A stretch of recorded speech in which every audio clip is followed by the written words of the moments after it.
Assalamualaikum warahmatullahi wabarakatuh. Pertama-tama saya mengucapkan terima kasih kepada Miss Vera atas tugas membuat resume komunikasi massa yang telah diberikan.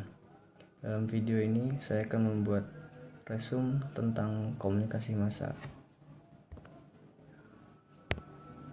Komunikasi massa adalah proses di mana organisasi media membuat dan menyebarkan pesan pada halayak atau publik.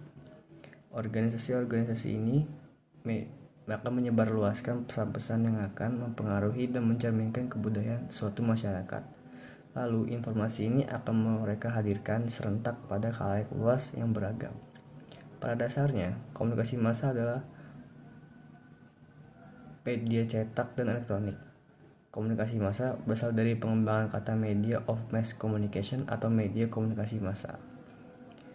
Menurut Melvin Develer dan Sandra J. Borowicz dalam bukunya Theories of Mass Communication tahun 1989 disebutkan ada 5 revolusi komunikasi massa. Zaman penggunaan tanda isyarat dan alat komunikasi, the act of signs and signals. Zaman digunakannya percakapan dan bahasa sebagai alat komunikasi, the act of speech of language. Zaman digunakan tulisan sebagai alat komunikasi, the act of writing, dan zaman digunakannya media cetak sebagai alat komunikasi, the act of print. Zaman digunakan media massa sebagai alat komunikasi, the act of mass communication. Zaman tanda dan isyarat. Penggunaan tanda dan isyarat itu tidak berarti bahwa manusia pada zaman tersebut tidak dapat berkomunikasi. Zaman bahasa lisan, kemampuan yang dimiliki manusia di era ini memang tidak menyebabkan perubahan yang besar, tetapi secara pasti sangat memungkinkan peradaban mereka bergerak maju dan pasti. Zaman tulisan. Pada era ini ada standarisasi huruf atau alfabet. Hal penting dalam era ini adalah perubahan dan menulis di batu ke media portable dan industri ringan. Zaman cetak lepas dari zaman tulisan. Salah satu penyempurnaan paling besar dari perkembangan komunikasi manusia adalah ditemukan cetakan. Yang zaman komunikasi massa. Dengan kemunculan media cetak, langkah aktivitas komunikasi mulai menanjak cepat. Demikian juga munculnya radio, kemudian televisi, mengakibatkan komunikasi massa menjadi salah satu hal penting dan menjadi bagian dalam kehidupan modern ini. Karakteristik komunikasi massa. Yang pertama, komunikator terlembaga. Komunikator dalam komunikasi massa terlembaga dan dalam sebuah organisasi media. Wartawan, penyiar atau presenter menjadi komunikator atas nama lembaga medianya, bukan atas nama individu. Yang kedua, pesan bersifat umum. Pesan dalam komunikasi massa bersifat umum dalam pengertian bertujukan kepada semua orang, bukan untuk kelompok atau perorangan. Ketiga, komunikan anonim dan heterogen. Anonim artinya penerima pesan atau pembaca.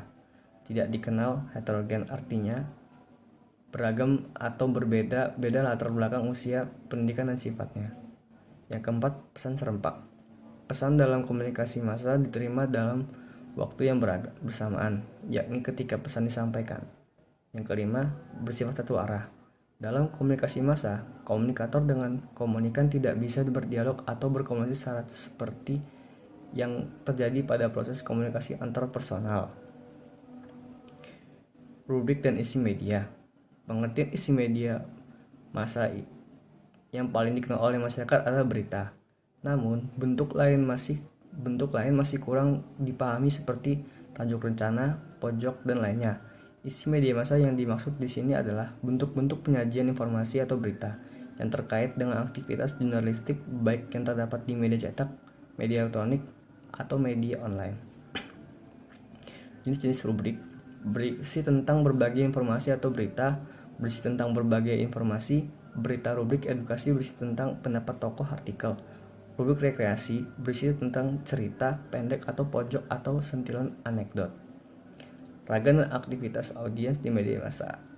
McQuail tahun 1987 menyebutkan beberapa konsep alternatif tentang audiens sebagai berikut. Audiens sebagai kumpulan penonton, pembaca, pendengar, pemirsa. Konsep audiens diartikan sebagai penerima pesan dalam komunikasi massa yang keberadaannya tersebar, heterogen, dan berjumlah banyak. Yang kedua, audiens sebagai massa. Konsep audiens diartikan sebagai suatu kumpulan orang yang berukuran besar.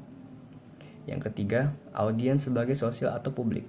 Konsep audiens diartikan sebagai suatu kumpulan orang yang terbentuk atas dasar suatu isu, minat, atau bidang keahlian. Yang keempat, audiens sebagai pasar. Konsep audiens diartikan sebagai konsumen media dan sebagai audiens. Melvin Defleur dan Sandra Balrog dalam Nordin tahun 2004 dan Rahmat tahun 1994 mengkaji interaksi audiens dan berbagai macam tindakan audiens terhadap isi media. Ketiga perspektif itu adalah sebagai berikut. Yang pertama, individual difference perspective. Yang kedua, social category perspective. Dan ketiga, social relation perspective. Demikian hasil resume yang dapat saya buat. Mohon maaf atas kata-kata dan bahasa saya yang kurang lancar. Saya akhiri. Wassalamualaikum warahmatullahi wabarakatuh.